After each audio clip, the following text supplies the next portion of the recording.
Vamos começar? Todo mundo já está pronto aí no virtual? Quem estiver no virtual aí, me dá um joinha. Turma, essa pessoa aqui que hoje está de uva, né? Esse ser humano colorido aqui, parou com vocês o quê? Na estrutura da peça de Adim. Você vai olhar para mim e vai falar o quê? Professora, muda alguma coisa? Não. A estrutura de toda a peça, ela vai obedecer um esqueleto processual. Ou seja, endereçamento, tá? O autor, a medida cautelar que você vai ingressar na ADIM, que é o artigo 102.1, e os pressupostos da Lei 9.868 de 99. Quando a gente for no decorrer aqui, eu vou abordar essa lei. Por quê? Uma coisa que eu aprendi depois que eu comecei as minhas andanças por Brasília é que se eu completo esse pressuposto do 102, a minha ação sobe. O que é diferente para a DPF. A gente vai chegar lá. Por quê, professora? Porque aqui a gente está falando em abstrato. Mas, por reserva de segurança, a gente vai trazer o artigo 2, inciso 8º da lei, e vai colocar aqui. Por quê, professora? Porque eu não sei como é que vai estar o ânimo do ministro. Como é que a senhora sabe? Olha, muitas vezes, na calada da noite, eu fico imaginando nós dois, não, eu fico fazendo pesquisa. Eu fico fazendo pesquisa, porque eu não tenho um pingo de juízo. E eu já notei nas estruturas a falta do artigo 2º, inciso 8º, e o negócio passou bonito. Por quê? Porque preencheu o que a gente vai bater no abstrato.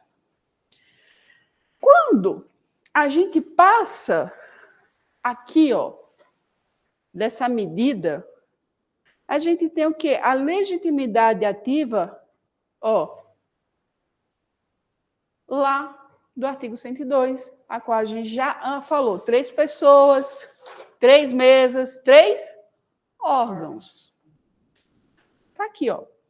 E aqui, a legitimidade passiva de quem está afrontando o ordenamento com seu ato normativo. No nosso caso aqui, a gente tem o PFB, que é um partido para Frente Brasil, a qual está ingressando com ação direta de inconstitucionalidade contra a Assembleia Legislativa de um determinado Estado. E aqui a gente discorre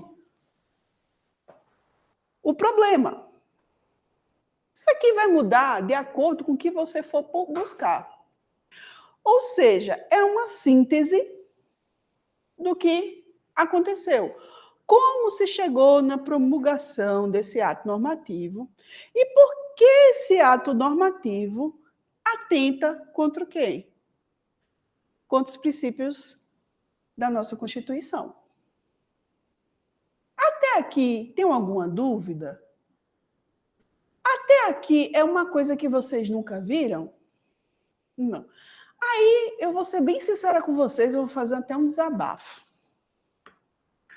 Por que todo mundo reclama que tal recurso não sobe, tal ação não sobe? Alguém saberia me explicar aqui do ao vivo? Não, né? Alguém? Do ao vivo? É momento de desabafo. Não preenche os requisitos? Todos eles falam não preenchem os requisitos. Todos, de recurso, ação de... intrínsecos, eu não sei. Vai do dia que do ânimo que a turma está, que os ministros estão, dependendo de onde você esteja, de segundo grau para riba, vai ter um negócio desse, sendo que você senta, você se depara com todos os artigos e pressupostos para a entrada daquele recurso, daquele processo, daquela ação, e você olha para mim e fala: Houston, temos um problema. Eu estudei na época do colégio, estudei na ESA, fiz a minha pós-graduação, o que é que está acontecendo de errado? Aí, como eu não tenho nada para fazer mesmo, né, com essa pessoa aqui solteira, né, só tem 2 Lulu da tranqueiranha, eu comecei a perceber que não era um problema de processo, de procedimento. O problema não estava até aqui. O problema estava na hora de descrever a inconstitucionalidade da lei. Ou seja, também na hora que você vai subir o recurso, é o quê? Que às vezes falta a gente falar. Pressuposto de admissibilidade, não. Os pressupostos que cabem da demanda intrínseca subir. Então, até aqui é algo fácil. O problema é eu explicar por que é inconstitucional. Por quê? Em tese, a lei que está lá em efetivo, ela está gozando de quê? De constitucionalidade. Aí é onde mora Maria Preá. É aí que está a fina flor do abacaterol. Para eu poder falar que aquela lei, ela afronta, eu tenho que começar por onde, professora? Pelos princípios gerais do direito e o confronto com a nossa Constituição.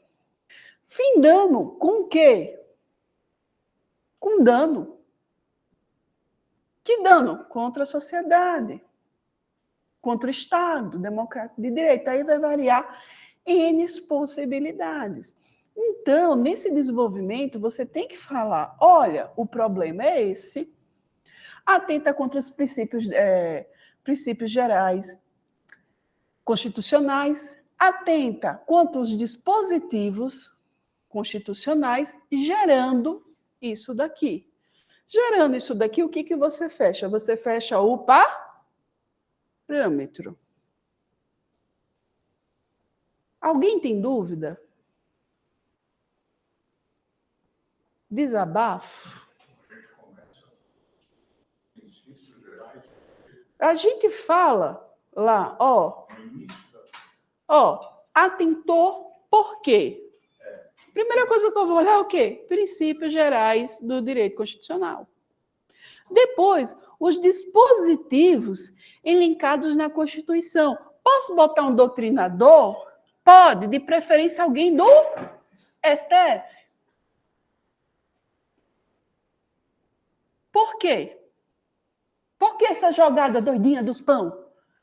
Porque ali, gente, é uma massagem na massa cinzenta do ministro, que ele pode ter lançado aquele livro, aquele artigo há trocentos anos atrás, vai fazer ele se lembrar daquele posicionamento que ele tinha acerca daquela época. Não encontrei nada do ministro. Pega a linha que o ministro usa. Ele tem a linha dele. Ele cita nos artigos dele.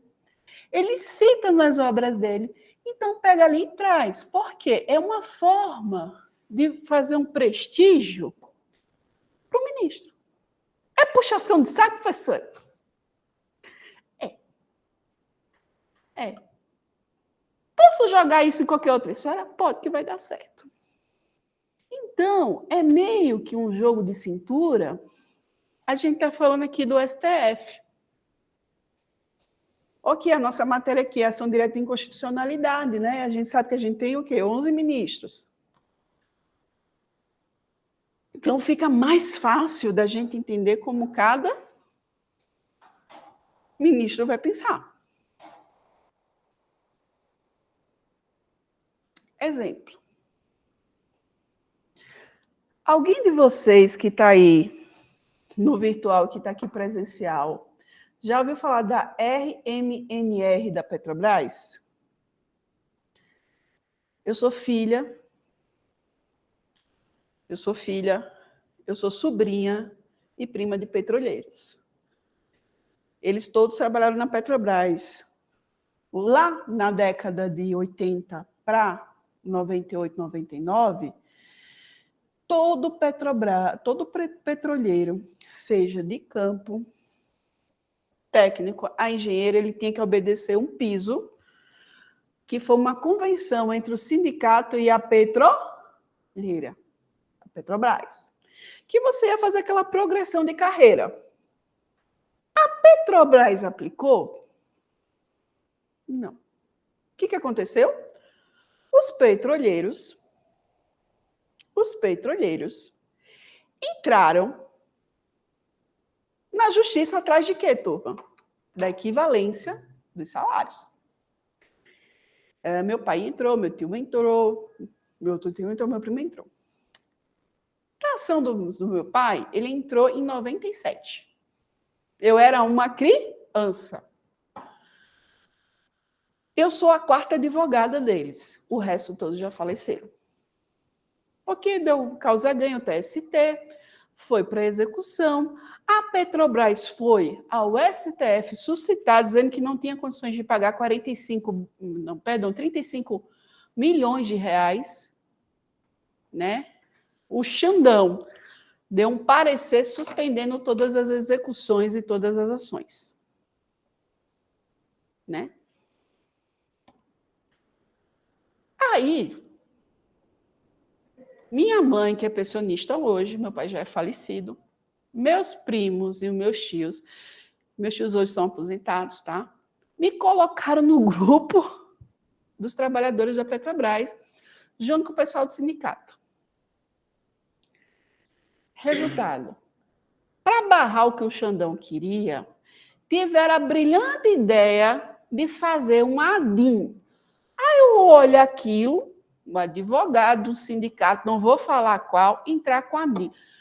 Gente, pode isso? Não pode. Não pode. Por mais que eu tenha aqui objetos intrínsecos, eu tenho que ter um ato normativo. Aquele ato normativo, ele tem força de lei. Ele vai vigorar para todo o país. Ou para todo o país uma categoria. Portanto, por mais que eu olhe, eu perco o quê? Essa noção. E você tem que ter essa noção de que são atos normativos. Por isso que na aula passada eu botei sentença não pode ser alvo. Súmula não pode ser alvo. Súmula vinculante menos ainda.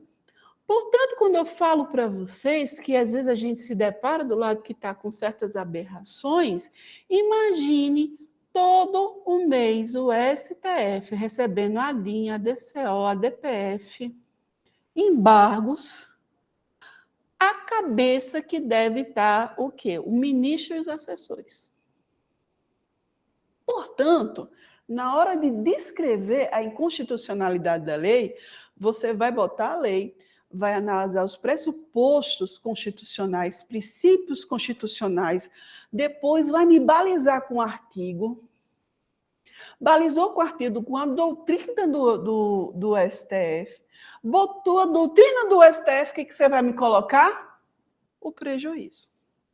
Porque eu tenho que demonstrar que aquela lei ela é inconstitucional, ela passou pelo CNJ, a CCJ, ela passou em votação, ela está sendo aplicada e ela é inconstitucional?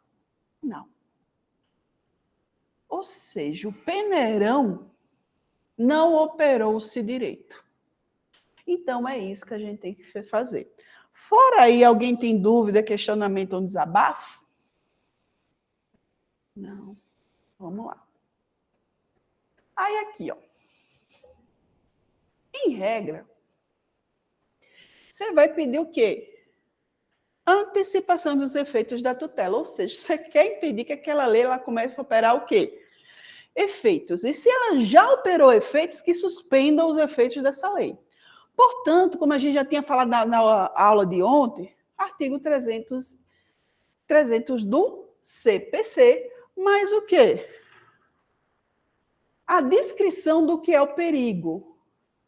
Olha, se demorar a suscitar isso daqui, vai trazer danos. Então, o que está no final, que você vai alegar de inconstitucional, você vai botar aqui, ó. Vai dar um Ctrl+C e Ctrl+V, ó. Joga aqui e parte para os pedidos. E fecha normalmente. Tem dúvidas? Não. Oi? Precisa ter um tópico sobre repercussão geral? Não. Porque, em tese, repercussão geral você usa para o STJ, o STF, em recursos especiais e recursos extraordinários. Por quê? A repercussão. Porque tem que ser um tema o quê? Pertinente. A ADIM, a DCO, a DPF, por si só, ele já tem o quê? Já tem uma repercussão. A gente vai tratar isso melhor na DPF. Por quê? Porque quando a gente chega na DPF, a gente trabalha com residual. Além de trabalhar com residual, há uma briga aqui, porque tem o abstrato e o concreto. Eles meio que se entrelaçam, né? Aí eu vou ensinar a vocês o pulo do gato. Qual é o pulo do gato da DPF que a gente vai ver? A gente pode lançar 2 ações. Ninguém explicou isso para vocês, mas eu vou explicar. Entendeu? Ou seja, você vai ter 2 balas de prata. Ok? Dúvidas, questionamentos e desabafo? Alguém tem dúvida de ADIM? Alguém tem dúvida? Não, né? Posso passar?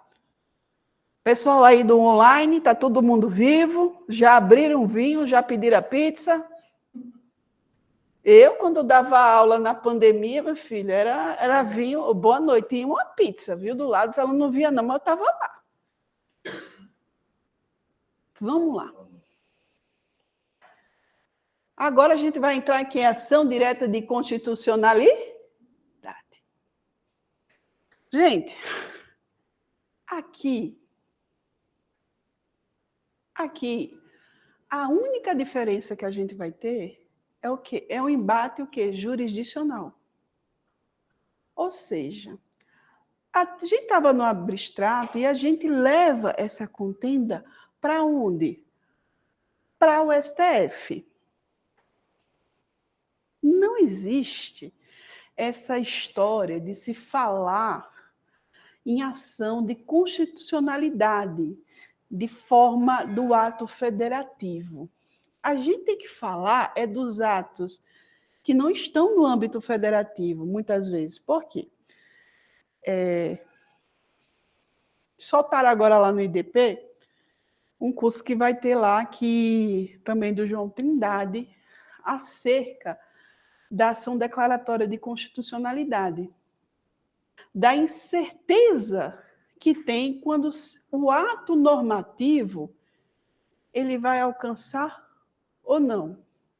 Então, por que a gente passa 2 bimestres, 1 semestre estudando as ações? Por quê? Porque provavelmente, quando se deu o processo legislativo, lá, alguma coisa deu errado. Então, estudar cada ação para a gente é estudar o processo legislativo. A ação declaratória de constitucionalidade é sempre uma controvérsia em cada autor que eu for ler aqui para vocês. Eu tenho controvérsia no livro do Alexandre de Moraes, eu tenho controvérsia com Barroso, eu tenho controvérsias com Gilmar Mendes. Quando a gente vai ministrar essas aulas, antes eu já sabia desde o ano passado que eu ia ministrar, o que eu fiz? Eu peguei cada um e trouxe para cá. Li, vi o que a gente tinha dentro do STF acerca de ação declaratória de constitucionalidade. Eu declarar que aquilo é constitucional mesmo, porque eu vou assim, olha, eu quero que você me diga que isso aqui está certo. A ação é essa. Tá certo? É. E eu comecei a me sentir angustiada, porque quando eu achava que eu estava entendendo alguma coisa, vinha um ministro e falava o quê? Outra coisa. Aí eu parava e dizia, vai chorar? Não, vou continuar. Então, a primeira coisa que você vai botar aqui, ó, é que a ADIM, estaduais, federais, perante a Constituição. E a DC, apenas federais perante as constituições.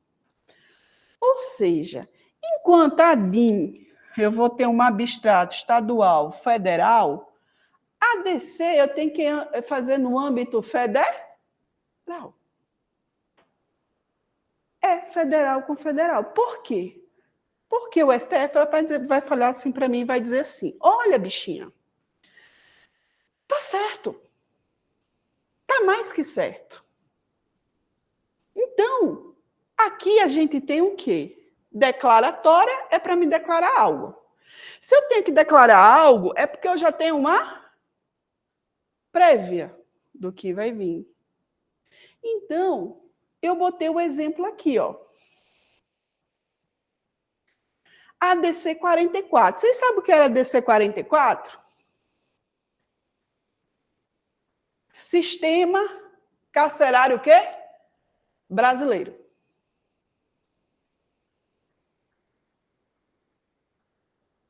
A DC 44. Ela vai versar sobre o sistema carcerário prisional brasileiro. Por quê, professora? A gente sabe que 283, né, que vai trazer... Opa, perdão, estou puxando para a DPE, puxando outra coisa aqui. Perdão. A DC 44. Vamos lembrar aqui, ninguém será preso sem o trânsito em julgado. Desculpa aqui que eu fui pegar outra coisa de uma outra aula de segunda-feira. O que aconteceu? Até 2016 e 2017, a pessoa está respondendo um processo penal, ela só seria presa se houvesse uma condenação. Para haver condenação, tem que ser trânsito em julgado. Se eu recorro à condenação, não, o processo sobe. E o que aconteceu? Houve uma mudança de entendimento da corte cerca ao dispositivo que está na Constituição e no artigo 283 do CPP. Ou seja, a gente tem um artigo lá falando uma coisa e eles me aplicaram outra. Aqui, quem é o mais novo aqui que está no online e aqui no presencial? Eu 29. 29 anos, ou seja, está com Tá, quantos anos? 26. Você tirou sua carteira da ordem quando? 2022. Vitor, você passou, teu professor de penal entrava e gritava assim, ninguém será preso sem um trânsito em julgado. Era, turma, era. A melhor hora que a gente era de penal, os professores mais loucos que tinham. E a gente aprendeu com isso. Que coisa julgada é perfeita e trânsito julgado é o ponto que o ser humano vai preso ou não. A única coisa que a gente sabia na vida era essas duas coisas. Chega Barrosão e os demais e fala assim, prende. 2016 ou 2017, se eu não me engano. Nessa época eu estava na PUC. A gente dava uns pulos desse tamanho. Eu preciso entender isso daí. Hermenêutica jurídica não é porque não traduz essa interpretação. Tem alguma coisa errada. O Barroso ampliou a forma de interpretação com base no contexto político, econômico e cultural da época.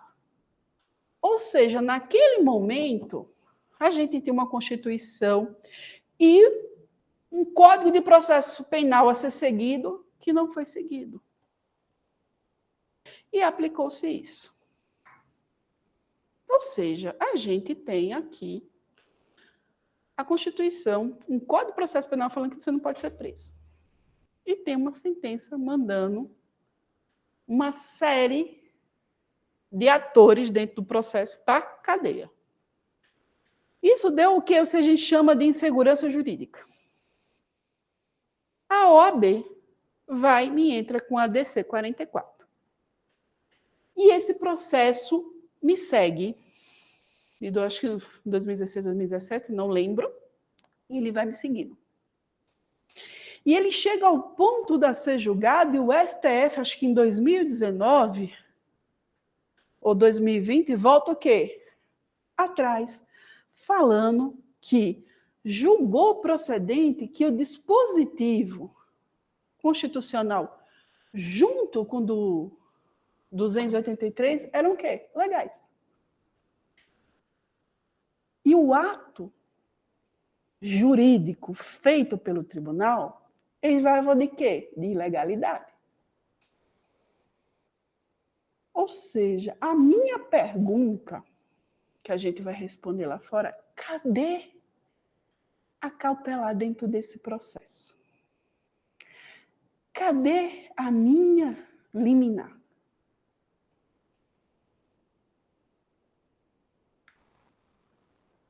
Aqui. Por quê?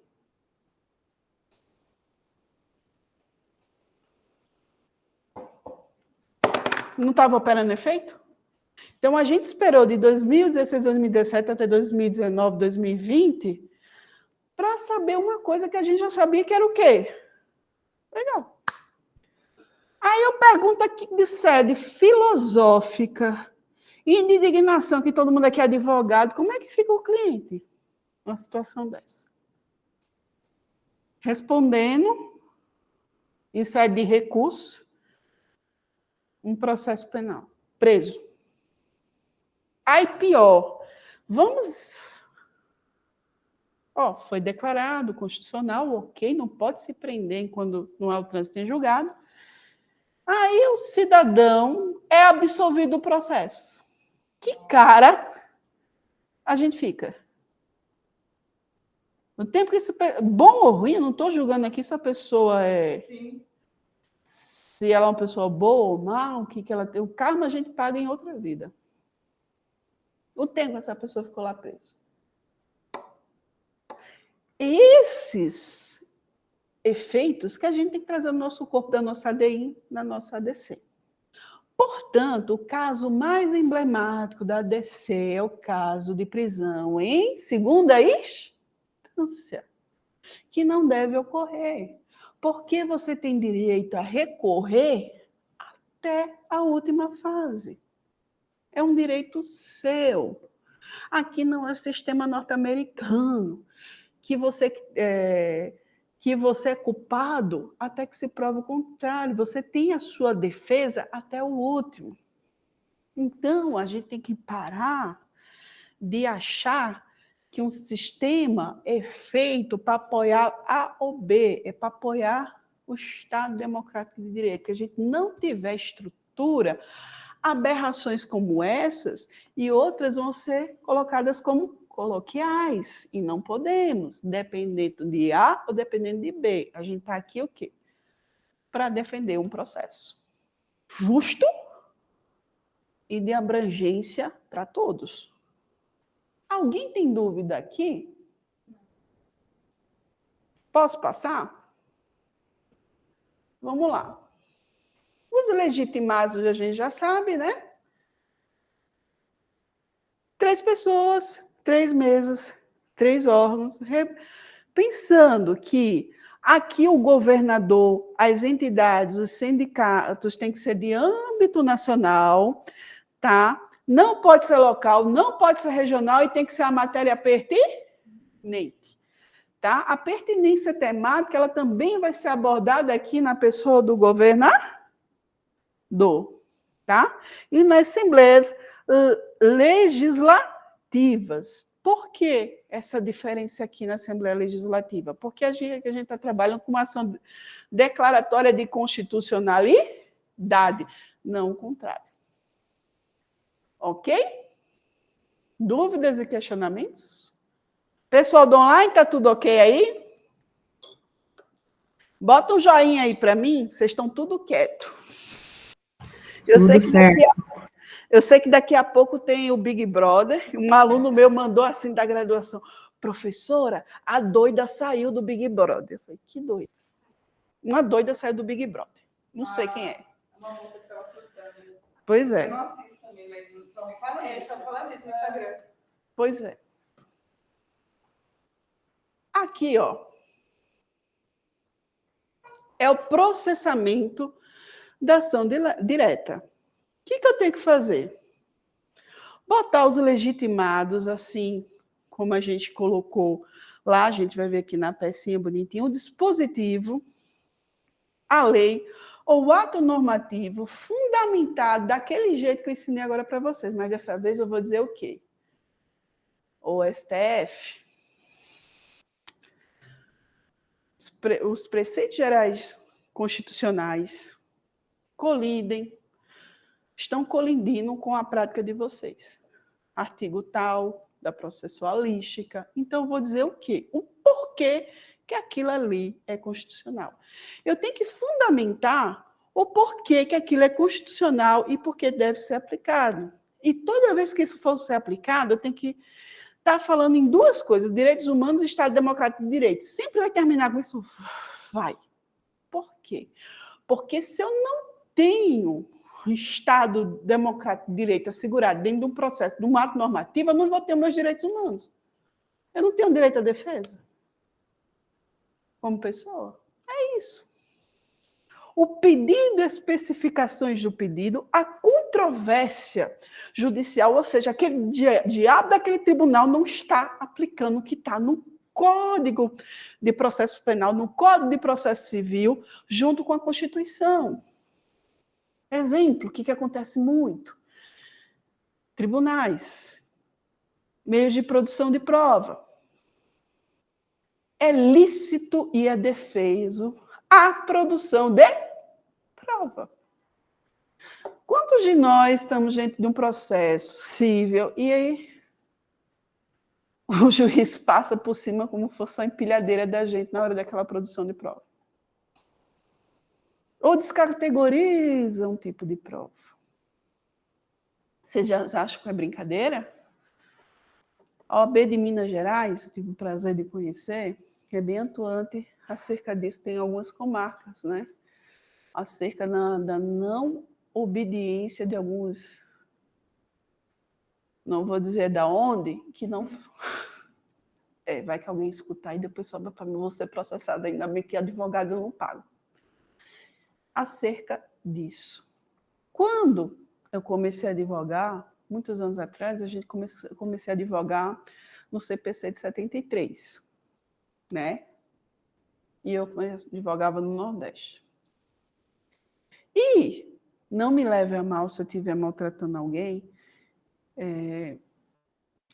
Lá, vez por outra, era muito difícil você não ver um juiz que não fosse nordestino. Então, assim, do Piauí à Bahia, a maioria era nordestina, né? Quando chegava um juiz de fora, a gente notava um pouco de diferença, porque o direito do Nordeste era um direito que se aplica à Constituição e os processos. Lembro como fosse hoje, calma que daqui a pouco a gente vai para o intervalo, daqui a 15, 20 minutos a gente termina a nossa bloco e vai para o último. E era a minha quarta audiência. Eu tinha, na época, 23 anos, tinha saído da delegacia de polícia, tinha pegado minha OAB e fui lá antes de passar em outro concurso. E eu lembro que a gente colocava as testemunhas, tal, imprimia o processo, colocava lá, entrava com a petição intermediária e dizia quais as testemunhas que a gente queria ouvir. E pasmem, cheguei lá, disse que tinha 3 testemunhas, eu queria que eu ouvisse pelo menos 2, ele olhou para mim e falou assim que não ia ouvir testemunha nenhuma.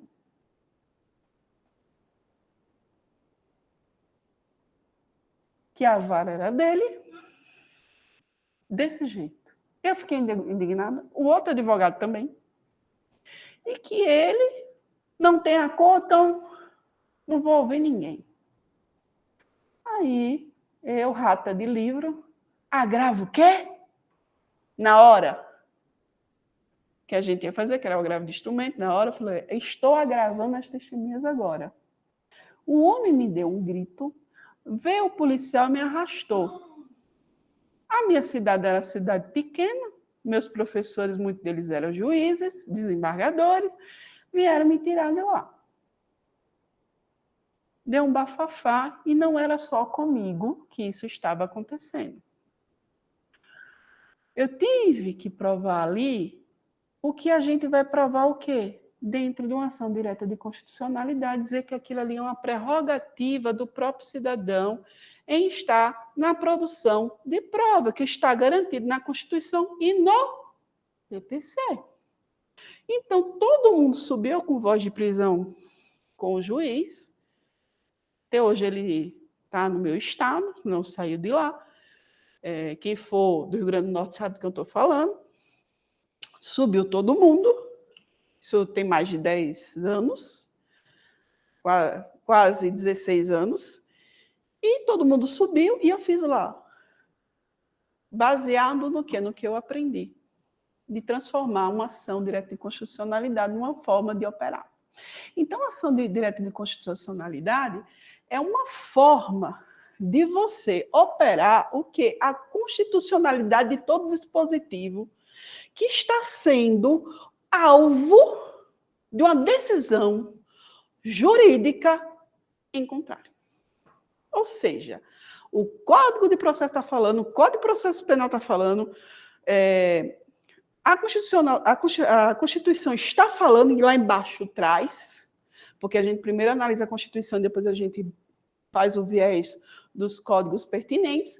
Para quê? Para dizer que aquilo era válido e que aquele ato que ele despachou, dentro ali, vai me trazer o quê? Prejuízo, uma insegurança jurídica. Então, a gente tem aqui essa controvérsia relevante. Por que ela é relevante? Porque pode atingir o seu processo, pode atingir o meu, pode atingir o dele, e isso vai fazer o quê? Uma repercussão. Então, a gente tem isso, tá? E ela só é apresentada como inepta quando a gente não faz a fundamentação correta e a nossa manifestação acerca da fundamentação ela vai ser dada como improcedente. Feito isso, ela decai. Ela não decaindo, abre-se para quem se manifestar? Turma, a gente aprendeu na aula passada. Não, Ministério Público não, gente. Ó aqui, ó. Advogado da União. Ele vai olhar e vai falar, epa, Houston, I have a problem. E ele vai ser chamado, ele terá um prazo de 15 dias para quê? Para formular. Aí depois volta para o STF. Tá? Aí o STF, ele vai abrir a solenidade, tem que estar no mínimo 8 lá para votar. E vai ter e tem que haver um voto favorável de quanto, povo? Eu tenho 11. Para abrir uma sessão, eu preciso no mínimo 8, né? Para eu ter algo seguindo para frente, eu tenho que ter voto de no mínimo 6. 11, 8, 6. Por quê? Porque é a maioria absoluta. De quê? Do que vai estar lá, dos 8. Eu sei que a gente não é bom de matemática, né? Vai comprar pão, a gente conta até as coisas. Às vezes a gente dá uma nota de 50, aí é R$45 o negócio, aí você fica parando assim, será que eu peguei? Será que me passaram o troco correto? Eu sei, gente. A gente escolheu direito porque a gente não é bom de matemática. Eu sei disso. Tá? A ADC ela é irrecorrível, mas cabe o quê? Embargos de declaração. Opa, não entendi o que o senhor falou aí. É mais ou menos isso. Alguém tem dúvida até aqui? Questionamento? Você está pensando naquela pizza de calabresa, né? Com aquele frango de catupiry, eu sei. Eu só fiz almoçar hoje. Aqui, ó.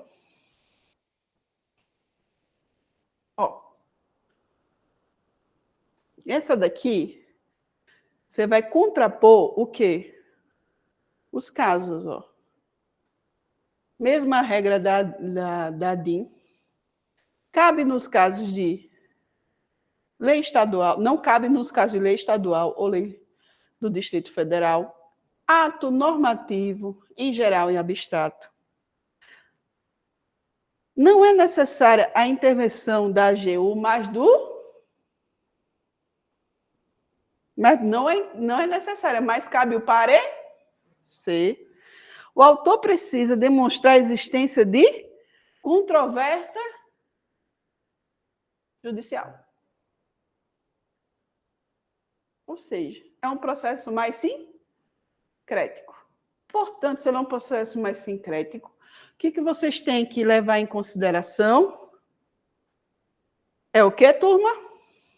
Aqui é uma cópia de uma ação. O que eu tenho que levar? Se ele é um processo mais sincrético, uma ação mais sincrética, o que eu tenho que levar mais em consideração? A controvérsia. Só isso. Geralmente, na prática, que a gente faz o estudo lá, a AGU sempre dá um parecer a favor. Tá? Mas isso é uma tabela booleana que a gente faz, que é o estudo de casa a casa, e a gente parametriza quantos vão para cima. Então, booleana, uma pesquisa que a gente faz empírica, a gente entra lá e começa lá. Pega as ADINs, a gente vê qual os temas, pega as ADCO, coisa, aí a gente olha assim, a AGU deu parecer foi favorável?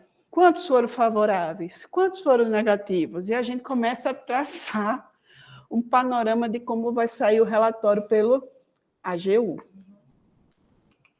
Tá?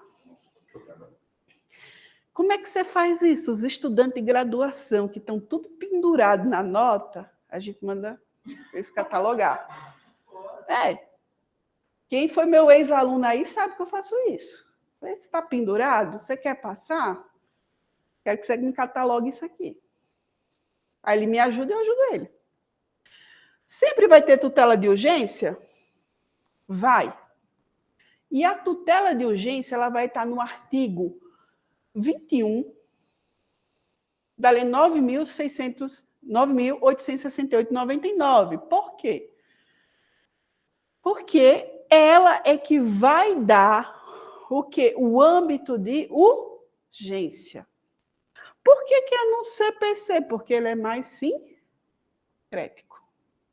Ninguém sabe disso, né? Aprendi com o João. E os fundamentos jurídicos, que a gente vai trazer de novo, aquilo que corrobora para aquilo ser constitucional, e os pedidos. Alguém tem dúvida? Não, né? Turma, terminamos o nosso primeiro bloco.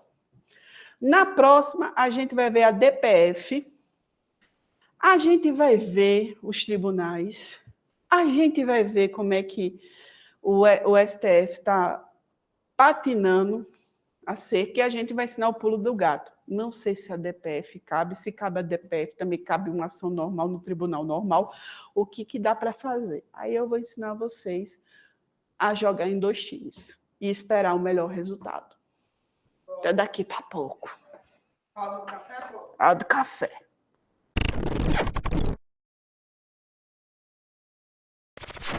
Aê, turminha, bora voltar? Desgruda aí do café com leite, do pão de queijo, do misto quente e vem para cá. Vem. Pega o Guanabara e vem. É a pessoa animada com o constitucional no dia de sexta-feira, porque daqui a pouco a gente está terminando, né? E a gente vai para os esquemas da vida. ADPF. ADPF.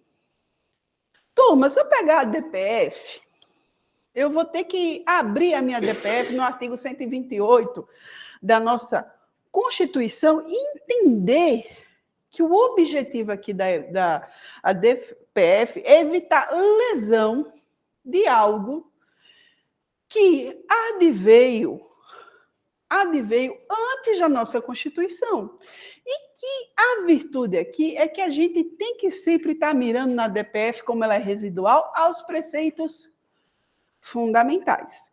Lembra lá, aqui na nossa aula, quando a gente começou, que eu falei que a Lei 9.880 de 90, acho que é 92, não, de 1988, de 1882 de 99, ela vai trazer que essa arguição de descumprimento, a gente vai ter que trazer ela de quê? De forma o quê? Fundamentada de acordo com a Constituição. Ou seja, o nosso perímetro é residual, o que não couber na DIN e na DCO, tá? E a gente tem que sempre estar trazendo o quê? Olha, está lesando aqui os preceitos fundamentais. E aqui, a Lei 9.882 de 99 é ela que vai reger em todo o quê? A DPF. Ou seja, quando eu for peticionar uma DPF, eu tenho que botar o artigo 128, mais a lei na íntegra da 9.882 de 99? Sim, só isso. E você fecha o tipo da peça? Sim. Por quê? A DPF é uma forma concentrada de poder superior, suplementar, que aconteceu antes da promulgação da nossa Constituição. Oi, Guilherme. Vamos votar. Vamos votar.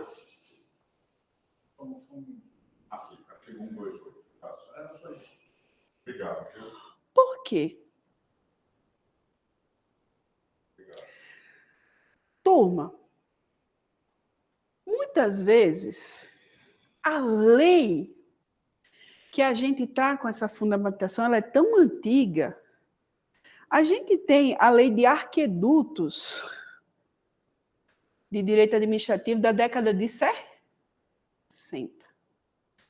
Sério, professora? Sério, não? Lembro-me como fosse hoje, eu dando aula num cursinho, me botaram para dar aula de cursinho de direito administrativo público e estava lendo lá o ementário e estava lá arquedutos, década de 60. E uma coisa, parece que foi Deus, falou assim, vai cair. E caiu. E caiu. Se a gente for catalogar as coisas, o que a gente tem? A gente tem leis esparsas, antigas, que hoje, muitas vezes elas são aplicadas. Ou que a gente só vai pegar elas na hora que a gente for movimentá-la. Alguém sabe de um exemplo?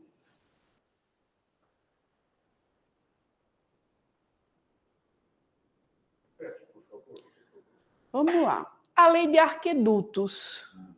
Ela é uma lei da década de 60, correto? Alguém pode me citar outra?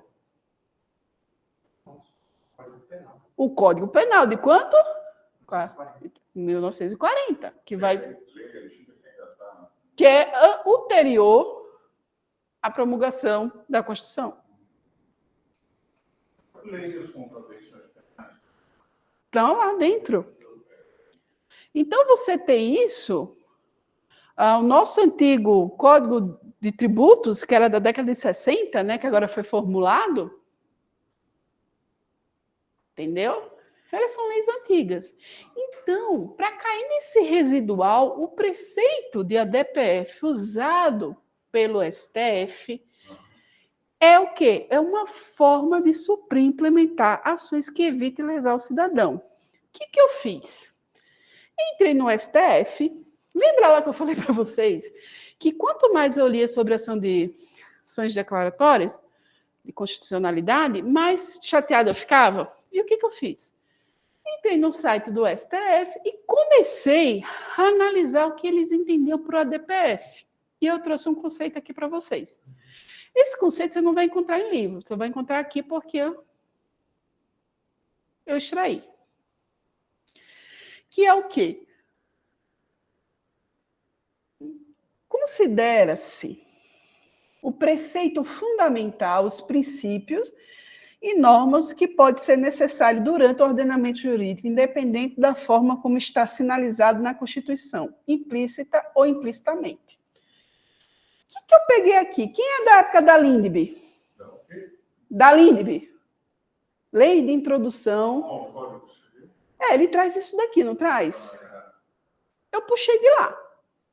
Se é caráter residual, a DPF ela vai trabalhar com esse conceito aqui, ó. Princípios e normas que pode ser necessário durante o quê? O ordenamento. A prática. Isso. E ele se aplica até hoje. Então, a gente vai aplicar aqui na nossa ADPF. Entendeu? Então, tendo isso em prática, o preceito está aqui, o viés do STF está aqui, e o que a DPF ela vai brigar aqui, turma? Quem é? Lembra lá Adeli Lopes Meireles, Celso Bandeira de Mello. Qual é a finalidade do Estado? Proteger o quê? O cidadão. Ou seja, a DPF é uma forma de que aconteça algo que vai lesar o cidadão. Ou seja, até o tema, a gente estava trabalhando em abstrato. Agora não parece que é concreto? Não dá aquela sensação de concreto? É aí que mora o perigo. Lembra lá o que a Maria Cristina falou nas primeira e segunda aula.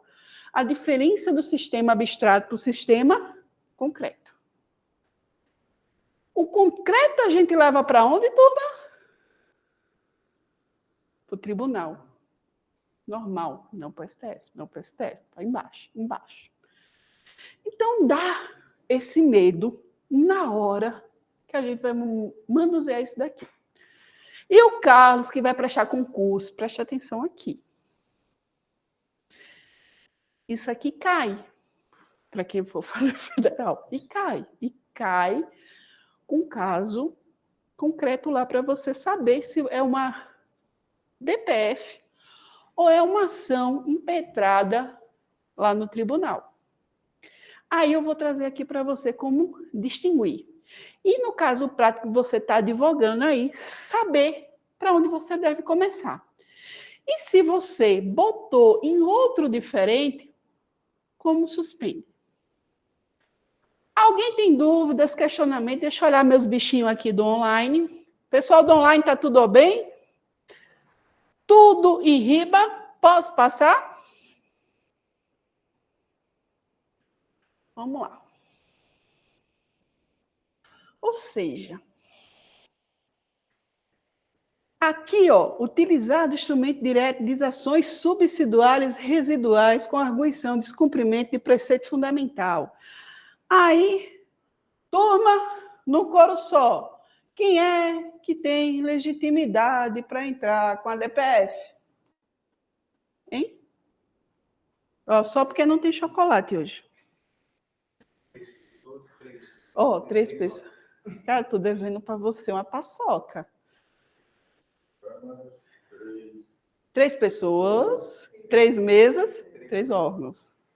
Lembrando que uma pessoa e 2 órgãos tem que ter matérias pertinentes. A mesma coisa.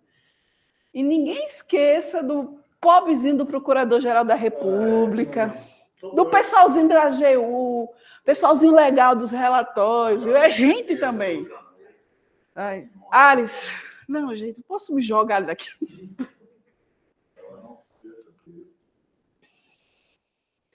Aí a minha pergunta é: possíveis fins de um processo de ADPF? Qual é o fim do ADPF? O fim do ADPF é sempre evitar a lesão ao cidadão. Seja ele pequeno, grande, qualquer um, erga o negócio. A questão da ação estrutural é que as falhas estruturais e políticas que a gente tem, ou seja, o que está na legislação não consegue andar no que está no social, a estrutura administrativa não consegue dar essa sensação de governança em um Estado democrático de direito, por isso que a gente vê tanta porcaria acontecendo. Que a gente tem que fazer um freio de violações acerca do que acontece. Por quê? Turma, eu lembro como fosse hoje. Meu pai era uma pessoa muito simples. Ele fez o técnico na chamada Etferne, no Nordeste, e depois entrou na Petrobras. Só que ele tinha uma mania de fazer com que os filhos assistissem a TV Senado e a TV Câmara. Meu pai tinha. Fazia a gente assistir. E eu lembro como fosse hoje, o Eduardo Suplicy, isso nos anos 90, 99. Como é que você sabe que é 99, Aline? Porque foi o ano que meu primo faleceu e eu tinha 12 anos. E ele estava falando sobre o sistema carcerário no Brasil. E ele me citou a obra de Alex de Tocqueville, que chamava Democracia na América, a qual em 1800 ele sai, vai para os Estados Unidos e começa a se deparar com o sistema carcerário norte-americano, o sistema de vida norte-americano, e vê que o ser humano é tratado como bicho. Não tem dignidade nenhuma, principalmente o sistema carcerário sobre superlotação, falta de alimentos, falta de uma condições de socialização daquele detento, falta de advocacia para representação no século XVIII. E eu fiquei encantada com aquilo. Eu ia fazer 12 anos. Meu pai fez eu mandar um e-mail para o Eduardo Suplicy pedindo um livro. Ele me mandou uma Constituição, um ECA e o livro Democracia na América, de Alex de Tocqueville. Sério, sério. Daí para frente, meu pai comprava Nietzsche e eu lia tudo. Por quê? Por que que aquilo me encantou? Porque quando meu pai ligava às 8 horas no Jornal Nacional, o que o Sidney Moreira falava do sistema carcerário brasileiro? Superlotação, não ressocializava, faltava alimentação. E até hoje, aquele homem, eticamente, moralmente falando, errado ou não, o Estado ele tem que o quê? Dar o mínimo. Não sou eu que estou falando, é a Constituição. Tem que dar o mínimo. Daquela época, da Aline, menininha, lá no Rio Grande do Norte, sentada, assistindo, boa noite, seu Sidney. Para agora mudou alguma coisa? Vocês já foram no Belenzinho? Eu já. Mudou alguma coisa? Não. Então, a DPF, quando eu me deparei com isso, com esse mecanismo de correção de falha estrutural política e administrativa, governamental, eu vou ter o quê dentro da DPF? Quando eu, estudando isso, lembrei do livro que eu li quanto criança.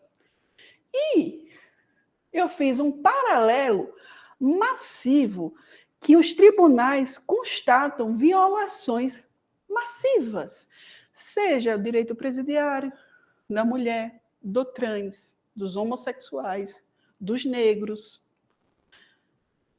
contra a educação, saúde e segurança. Eu estou falando besteira aqui? Não. Porque quando a gente está na graduação, que a gente passa por isso aqui, o nosso professor passa e não faz a gente raciocinar e trazer para o real o que dá para fazer. Por isso que quando chega o caso prático no teu escritório, ou aquela questãozinha marota de concurso, a gente não sabe para onde ir. Porque ele não leva a gente a analisar filosoficamente, sociologicamente, acerca do que, professora, dessas violações generalizadas de direitos fundamentais. Turma do online, alguém tem alguma dúvida, questionamento? Pessoal do presencial? Não. Partindo desse pressuposto aqui que a professora fez. Eita, o Tarregota foi-se embora. Certeza que tinha contatinho. A professora é da Constituição, né? Oi? A professora é do ano da Constituição. Eu sou. Não é? Antes. 87. 85. Ah, então, em 99, a professora tinha quase 14. Quase 14, né? A professora falou 12. 12, eu falei, não. Deu quase 14. Deixa eu ver. É. 90, eu sou de outubro. 85. Aí a carta para o Suplicy, a professora estava de 13 para 14. Não 12. Não, acho que 13 para 14 anos eu escrevi. Não, carta não, foi e-mail, tá? Naquela época a gente já tinha e-mail lá em casa. Papai comprou em suaves prestações lá. Era a única do bairro. Meu pai, a gente podia passar qualquer coisa, mas meu pai investia em estudo e tecnologia. Não tinha todos os estudos do mundo, mas o cabo era visionário, o gordinho. Deus te conserve. Então, fazia. Até hoje eu escuto Voz do Brasil, tá? Sério. Minha mãe dá risada. Era eu e... Ela era responsável. Doidinho, seu Reginaldo. Deus o tenha na glória. Tomador de cachaça danado. Papel do judiciário nas formações de políticas públicas. Por que aqui? Porque a gente vai tratar de ADPF. Eu tenho uma paixão platônica pela Carmen Lúcia. Por quê? Porque Carmen Lúcia, ela é o exemplo que a mulher tem que passar para chegar no nível alto. Então, assim, a Carmen Lúcia, para mim, sabe, é a minha representação. Se eu sou sua tiete, Carmen Lúcia, pronto. Está falado. O que eu peguei? Fui pesquisar a Carmen Lúcia, porque ela é geraizeira, e geraizeira ele entende disso, e ela me listou aqui, ó, o papel do judiciário na formação de políticas públicas, operação de liberação de recursos penitenciários, a própria criação do CNJ. Então, aqui a gente tem uma lista do papel do judiciário para tentar o quê? Bater nessas mazelas. Portanto, toda vez que você for para um caso concreto, por um ADPF, você vai me lembrar disso daqui, ó. O papel do judiciário. Lembra? Isso daqui é algumas coisas que a professora trouxe de informação para vocês se deleitarem. Tá fechado só nisso daqui, ó? No respeito, na segurança, do fomento, do CNJ, no Plano Nacional de Implementação de Cronogramas. Tá nisso daí só? Não, tem mais coisa. Eu trouxe aqui o quê? A título de conhecimento que vocês podem procurar qual é o papel do judiciário acerca das políticas para melhorar o quê? A vida do cidadão. Dá para ler aí? Tá ok? Não, eu vou ler aqui. Juízes e tribunais realizem em até 90 dias, preferencialmente de modo presencial, audiência de custódia dos presos, com a apresentação do preso a um juiz num prazo máximo de 24 horas, além de fundamentar o porquê não optar por medidas cautelares quando determinado a manter prisões provisórias. Ou seja, você só vai manter a pessoa presa em última instância. Seja ordenada a liberação de recursos do Fundo Penitenciário Nacional, FUNPEN, para aplicação do melhor setor. Estabelecido o prazo de 6 meses para a apresentação do Plano Nacional, a contar da publicação da decisão, o prazo de até 3 anos da homologação da decisão, de implementação de cronograma de execução, de indicação do próprio plano que vai gerir, ou seja, aquele fluxo que você tem que atender os processos. Seja estabelecido o prazo de 6 meses para a apresentação de planos estaduais, distritais, a contar da publicação de decisão de homologação do Plano Nacional pelo STF, em até 3 anos. Na nossa época, você acompanhou. Acompanhou. O pessoal ligava para as varas para saber se o juiz estava lá. Olha aí, olha. Era verdade, sim. Eu era daquela época. Ligava, dava sexta-feira lá no Nordeste, lá no Rio. O que os caras faziam, turma? Por aqui. Aí, aqui em São Paulo é mais difícil, mas acontecia. Eu ligava, eu tinha um telefone todo no negócio do João Mendes. Ah, tá, mas ele está falando pessoal. Ah, é, pessoal. Ó, João Mendes. A gente tinha contato, sabia quem estava. tribunal era isso. Por que você sabia disso? Porque a gente acompanhava. Aí, ó, em caso de empate, em divergência na elaboração dos planos de matéria submetida ao Supremo para decisão complementar, todos os planos deverão ser levados à homologação do Supremo. Ou seja, ficou mais difícil fazer o que a gente chamava, né, de engavetamento. Mas isso daqui, gente, é alguns pontos que eu trouxe. Se você for no sistema push do STF e me jogar aqui, ó, papel do Judiciário na formação de políticas públicas, Carmen Lúcia, vai ser um negócio assim, ó. Absurdo. Vamos lá. A regulamentação da ação direta de inconstitucionalidade por omissão. ADO. ADO. Por que a CC trouxe o ADO aqui? Turma, quando a gente chegar aqui, ó,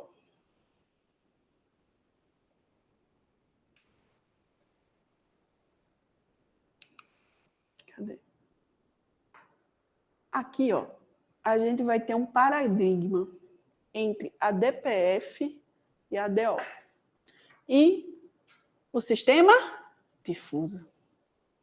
Aí que é a vez que a gente chorar e a mãe da gente não escutar. Por quê?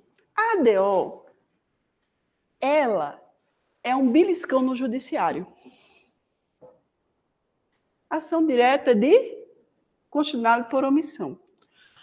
O juiz, o desembargador, ele tem, por propriedade e característica do cargo que ele ocupa, de quê? De atentar às normas de regulamentação, ou seja, aplicar a lei tal como ela é, constitucionalmente falando. Se essa aplicação do judiciário ela não produz um efeito, ela não é elaborada de forma correlata, nasce para mim uma omissão. Essa omissão ela pode vir de qualquer poder e qualquer ato normativo. Por que a senhora está pegando o judiciário? Porque muitas vezes a gente vê a própria omissão dos atos pelo judiciário, não em face do ato normativo, mas em face da aplicação. Eu queria que vocês pensassem aqui comigo o seguinte. Esse parágrafo aqui é meu. Tá? E a gente vai trabalhar em cima dele. Eu queria a opinião de vocês. Pode ser? A gente vai ler aqui. Aqui é do Barroso e aqui embaixo é meu. Aqui é o posicionamento do Barroso. Aqui embaixo é o que eu entendo que o Barroso tentou falar. Lembra lá que eu fico chorando porque eu leio um, leio o outro e dá uma angústia? A Ação direta de inconstitucionalidade por omissão, ADO, é ação pertinente para tomar efeito normas constitucionais em razão de omissão de qualquer poder ou órgão administrativo. Tá? Aí ele vê assim, ó, a Constituição Federal possui grande amplitude de temas. Algumas normas constitucionais necessitam de leis que a regulamente. A ausência de lei regulamentadora faz com que o dispositivo presente na Constituição fique sem produzir. Aí não tem o mandado de injunção? Tem, né? Aí já cria o quê? Uma neura na nossa cabeça. Não tem lei, mandado de injunção, né? Aí, o que eu boto? Desta forma, a ADO tem por objetivo de provocar o judiciário para que seja reconhecida a demora da produção da norma regulamentadora. Mandado de injunção é o quê? Difuso. Portanto, não é a mesma coisa. Portanto, é uma forma de olhar e falar assim, olha, judiciário, o legislativo não fez nada, toma que o filho é teu. É uma forma de eu ser judiciário, agora a bola é com você. Por isso que todo mundo fala do tal ativismo o quê? Judicial. Aí, caso a demora seja de algum dos poderes, depois de cientificados pelo STF, quem vai decidir é o STF em 30 dias. Ou seja, ele está recebendo, mandou comunicar, ó, pessoal, vocês não vão fazer isso aqui não, é? A bola é minha. Aí todo mundo critica o ativismo judicial. Mas não é. A gente passa uma vida toda. A gente tem um exemplo aí que nunca tiveram o quê? Assegurado direito de greve do que do servidor público. É brincadeira? Não tem. Então, quando a gente trabalha com essa omissão, a gente fala de catucar o judiciário para a gente ter uma resolução de algo político, público, que vai interferir no cidadão. Aí, eu tenho as omissões no 103, parágrafo 2º, né? E que eu trago aqui uma por uma. Ela pode ser total, pode ser parcial. Quando não houver cumprimento constitucional do legislador, a infraconstitucional ela não é de forma suficiente a abraçar o tipo. Eu tenho uma inconstitucionalidade por omissão parcial, por ser relativa, ela não consegue ser aplicada de fato. Eu tenho uma omissão parcial dita, a lei existe, mas não há regulamento, e assim sucessivamente. Ou seja, para nós que somos estudantes de graduação, ou saímos, estamos frescos com a obesinha na mão e não estamos dia a dia com a Constitucional, a primeira coisa que se chegasse no escritório, a gente ia mandar o quê? Mandar de injunção. Nem sempre. Mandar de injunção é o quê? É concreto, é difuso. Para quem que eu estou advogando? É os 3? 3 pessoas, 3 órgãos, 3 mesas? Tenho que pensar conforme a Constituição. A proposição está aqui, ó. Lembrando da pertinência.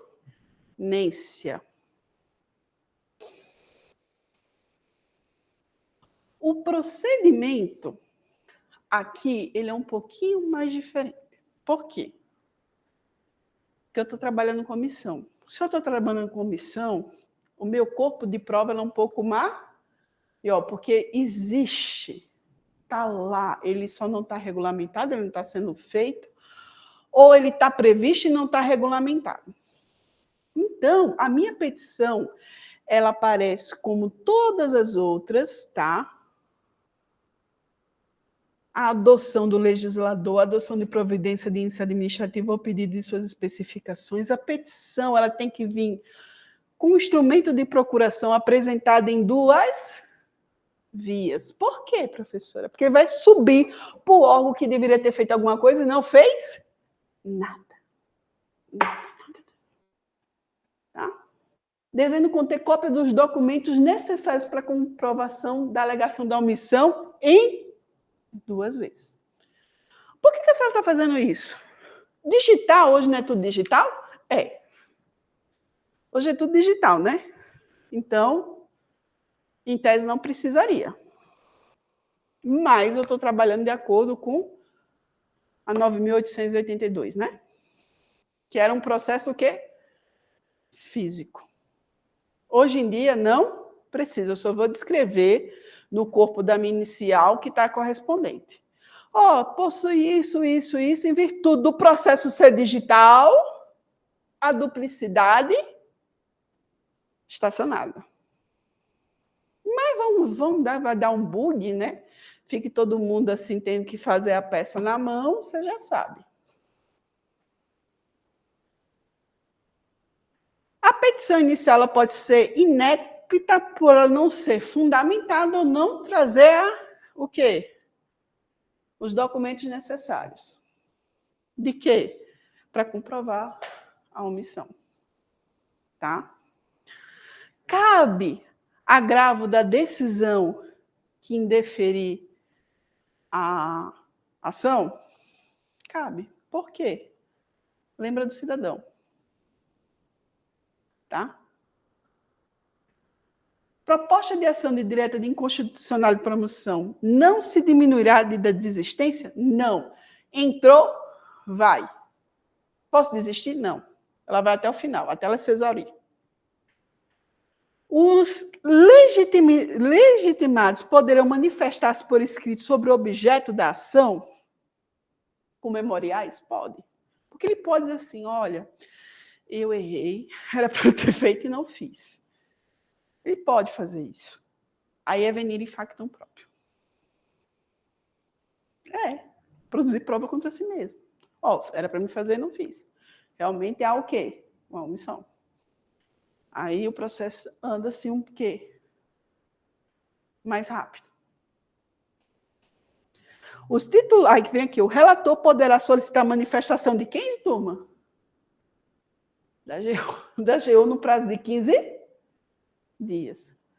Que vai dar um relatório. Esse relatório é o quê, turma?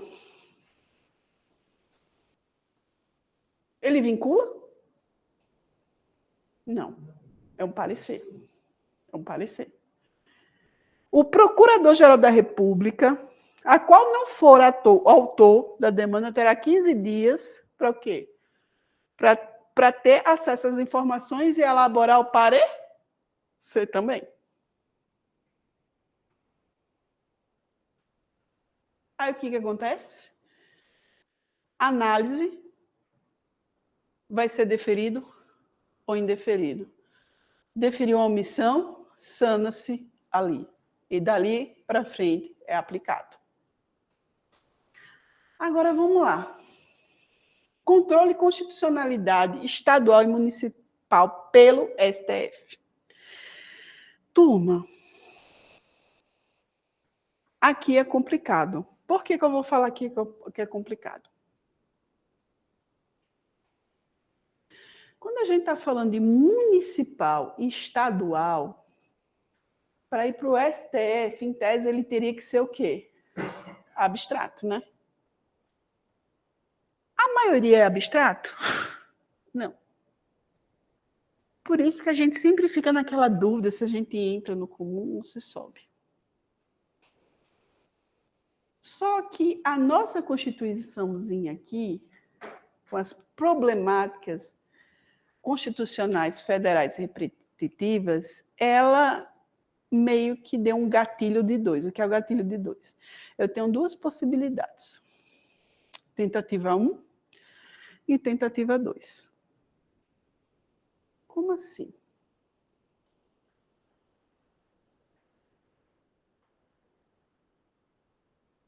O tribunal é competente para julgar demandas constitucionais estaduais e municipais? É. O STF é? Ou seja, você tem duas jogadas. Duas alternativas. Por quê? O STF, ele fala que os tribunais, ele tem o quê? A competência de instituir, tá? Em relação ao quê? Às normas de produção e repetição obrigatória. A minha pergunta é, se estiverem tramitando, vamos pensar assim, se o tribunal pode decidir municipal e estadual, em matéria que afronte a Constituição das leis municipais e estaduais, o STF também teria, não teria? Vocês concordam, pessoal do online? Concordam ou sem corda? Ó, ninguém me responde. Isso aí está todo mundo marcando esquema já. Teria. A minha pergunta é, eu entrei no STF e no Tribunal Estadual. Entrei nos dois, porque o meu negócio é trabalho. Tá? E as duas estão simultaneamente indo. Uma no TJ e a outra no STF. O que acontece?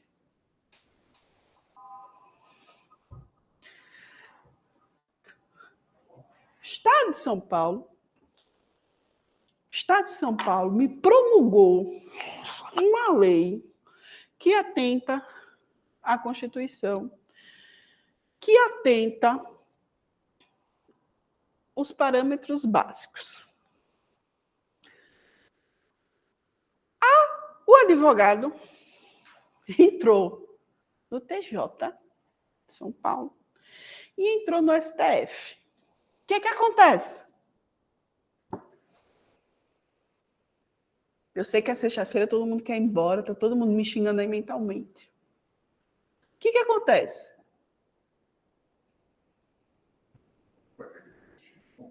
Não. Não. Indeferido? Não. Eu aprendi uma coisa. Gente, não é porque você tem diploma que você é a sumidade. Às vezes, um conceito de uma pessoa que tem menos recurso vale. Quem pode mais, pode tudo. Entrou no STF? Entrei. Ele toma para si e suspende aqui embaixo. Suspendeu? Suspendeu. Agora a gente vai esperar o que o STF vai dizer. O STF negou, disse, não tem nada a ver aqui comigo, ou coisa, segue-se embaixo. E vai por um processo normal. Vocês sabiam disso? Agora, a parte tem que fazer essa informação. A parte faz. O que acontece? Entrei no STF, senhor juiz aqui do Estado de São Paulo, entrei que tal, ministro fulano de tal, relator, recebeu, suspende-se até... Pega a distribuição lá e informa. Exatamente. Pega lá aquela cópia da distribuição, o despacho do relator, Posso dizer, deixa prevento. juízo que está lá, caso receba o relator recebeu, vai para subir, tira uma cópia lá e bota aqui. Deu tudo certo no STF. A Carmen fez assim para você, pega o negócio lá e cola. Lá. O que vai? De acordo com a parametrização, tal, acato. Pergunta. Deu tudo certo, Carmen Lúcia, um amor e tal, deu certo a ação lá em cima. O que fica registrado no TJ? Aí, o que você faz? Porque, de certa forma, mesmo que grossamente falando, fica um precedente, não se abre um precedente.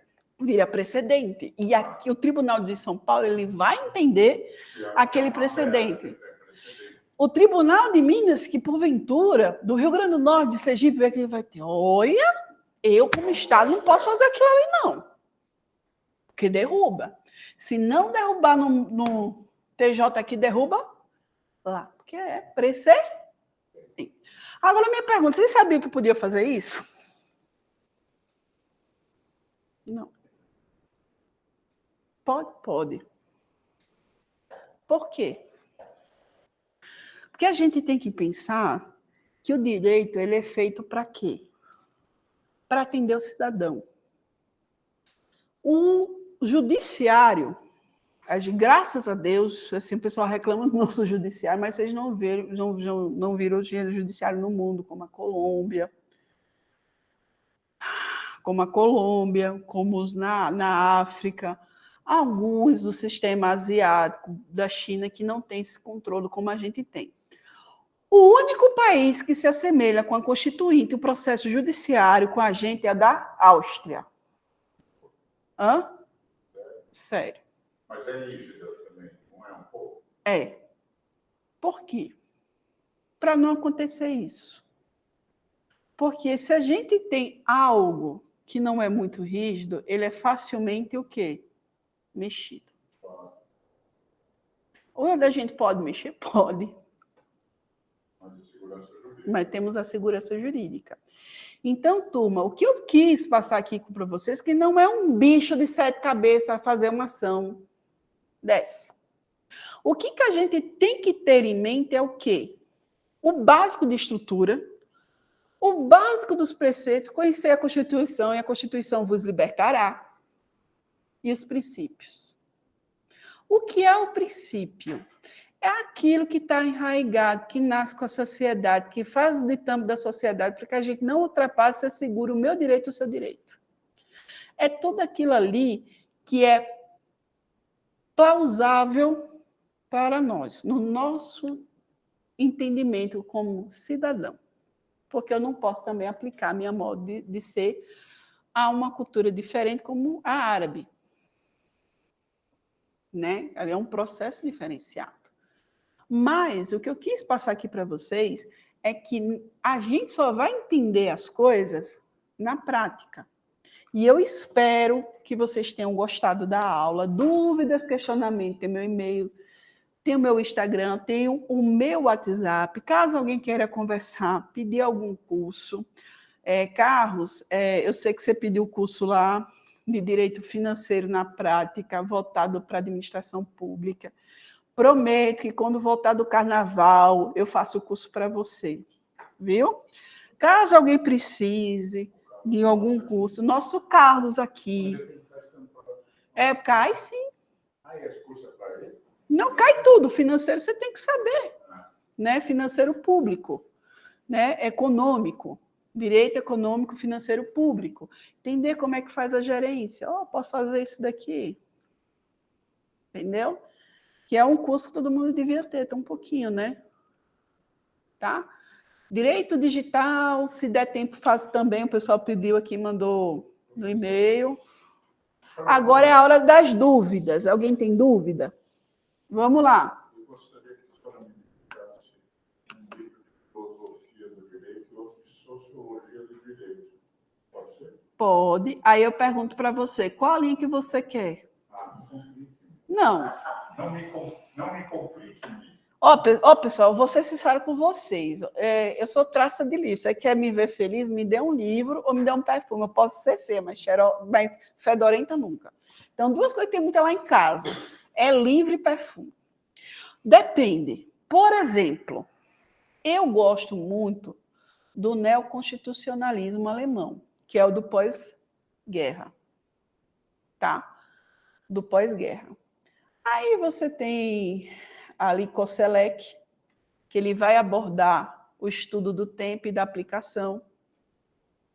Tem um livro muito bom para a gente entender como o Estado e a Constituição se mantêm, que são os chamados 2 corpos do rei. Do rei. E a Praça Alexandre. Muito bom. Tá? Não é um livro fácil, mas é um livro para a gente entender que até a Segunda Guerra a gente tinha um direito constitucional. Depois da Segunda Guerra a gente teve um direito constitucional.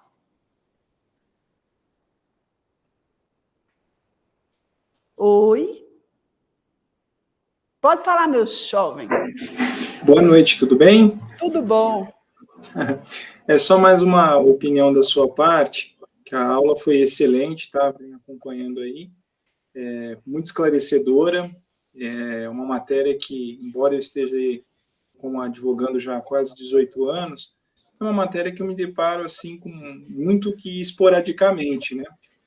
Então, me ajudou muito a esclarecer, a ter uma visão mais prática disso, né? Bom, a questão é só que devo fazer uma pergunta, e como a professora vê a questão do ativismo do judiciário, essa onda norte-americana dentro da cultura do poder judiciário brasileiro, se não é algo perigoso no nosso modelo, nesse modelo centralizado administrativo que nós temos, que isso é uma herança da ditadura militar, né? Então, gostaria só que a professora desse sua opinião a respeito aí sobre essa questão do ativismo judiciário dentro da cultura brasileira. Eu acho que é um pouco complicado, mas Vamos lá. gostaria de saber a sua opinião. Minha Obrigado. opinião. A minha opinião é uma opinião técnica. Por quê? Eu sou sua sofressora. Se a gente sentar num boteco aí, Deus o queira, alguém guarda aí, me chama, que eu gosto também da cachaçinha, vou dar outra opinião. Eu sou formadora de opinião. Eu tenho que chegar para você e falar assim, olha, eu acredito na minha opinião acadêmica isso. Sobre lawfare, sobre ativismo, eu sigo a corrente do Osmar Paixão e do Georges Abud.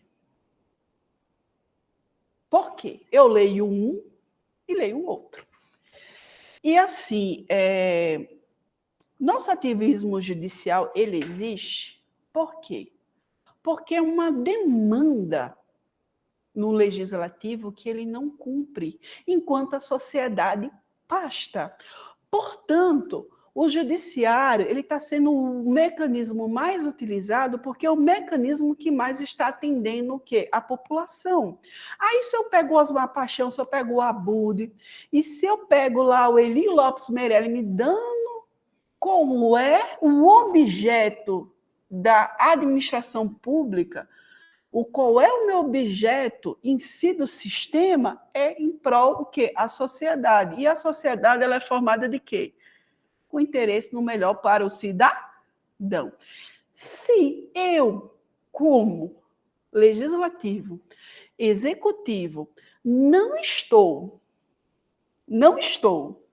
atendendo o que o cidadão precisa, o judiciário vai ser invocado. Você quer um exemplo? Raimundo, né? Eu acertei? Raimundo, professora. Pode chamar de Danilo. Tá vendo? Eu estou cega, mas não estou tanto. Não, é Raimundo. Mas pode chamar de Danilo, professora, sem problema. Pronto. Vamos trazer aqui um exemplo que eu trouxe agora, que veio aqui na minha cabeça. Pandemia. Lembra da pandemia? A pandemia, sim. O que o STF fez? O que o STF fez, turma?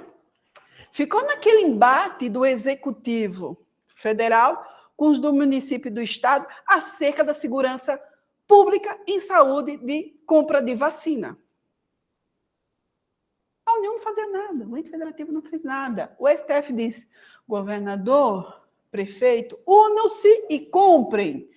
Porque a gente está falando o quê? De quê? Do bem-estar ao cidadão. Estamos com tantas mortes, é uma pandemia, e é isso que acontece. Então, o que a gente tem aí? O judiciário garantindo, estendendo o direito de saúde de compra vacinal por prefeitos e governadores dentro de uma pandemia. Isso é ativismo judicial? Não. Isso é Estado democrático de direito, é atingir o fim social.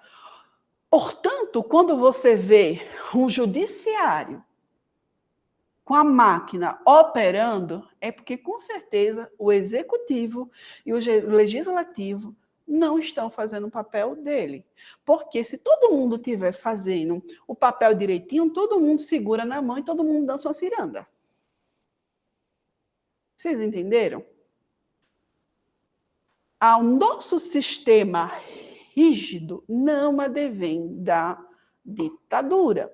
A nossa Constituição, ela é democrática. O nosso sistema de aprovação de leis, ela é um pouquinho mais rígida para garantir o quê? A segurança jurídica. E mesmo assim, quantas emendas não foram feitas desde 88 para cá? Então, assim, o meu questionamento não é questão de partido A ou partido B, porque os plays sempre vão existir. O meu foco é o quê? O cidadão. É a operação, seja óbvia quem estiver lá. Se estiver fazendo seu perfil perfeitamente, ó, parabéns. O Estado Democrático de Direito vai ser aplicado daqui a 4 anos, a gente vai ver se você fica ou não fica. Entendeu? Tirei sua dúvida? Tirou sim, professora, obrigado. Quando eu me referi a esse modelo centralizador, é uma herança que nós temos, né, da questão da ditadura. Não houve uma reforma administrativa, né? Eu quis falar nesse sentido. Assim, a Constituição, uma reforma administrativa, de cunho administrativo e gerencial, ela vai depender do que se propõe, entendeu? Eu falo para você assim, que esse modelo centralizador a gente sempre teve desde a época do Brasil Império, né? Ou seja, se a gente for comparar o que foi feito na ditadura para o agora, não tem comparação, a gente não está no sistema concentrado de administração nunca. Isso daí é inegável, não tem como parecer. Entendeu? É a mesma coisa de eu dizer que o que está acontecendo na faixa de Gaza é o mesmo que aconteceu na Segunda Guerra. Não é. Você entendeu? A gente tem aí extremos. Entendeu? A gente tem extremos. A gente tem a mania de achar, de fazer uma comparação em pedaços. Nós temos que olhar o globo. Tá bom? Espero vocês nos cursos da ESA. Precisando, querendo bater um bate-papo comigo, tem aí meu WhatsApp. Eu mandei vários, né? Eu falei liberdade de expressão na era digital, como é que é o feminismo nascer no âmbito constitucional e como englobar, vai ter MST e o direito à propriedade, e vários outros digital, e um que o Carlos pediu ontem. Vai ser todo pela ESA. Já mandei para o Eric, amanhã eu vou encher o saco dele de novo. Isso. Exatamente. Ou pega meu Instagram, que às vezes eu solto lá. No Instagram, no WhatsApp. Oi. Dois corpos do rei, qual é o outro? Dois corpos do rei, Praça Alexander. Alexander. E um manual de filosofia do direito. Olha, tem uma coisa assim, um livro do Jorge Abud. Eu adoro. Jorge Abud. Ele é professor no IDP e no... Olha isso que a gente está Jorge Abud. É maravilhoso. Se você quiser entender sobre neoconstitucionalismo, é com ele hoje, assim, para mim... Sociologia do direito. Não precisa ser de corrente, um manual para Olha, ter noção. Sociologia do direito. Eu vou ficar te devendo, porque, assim, de cabeça, só me vem 2 nomes, mas muito antigo. Eu recebi uns livros semana passada. Eu vou dar uma lida, aí você me manda um oi no WhatsApp, no domingo, eu te falando Sociologia do Direito, aí eu te mando. Isso e filosofia, para você entender como é que é a operação do tempo, direito, espaço, COSELEC. Tá bom? Obrigado. Um beijão a todos e até o próximo encontro.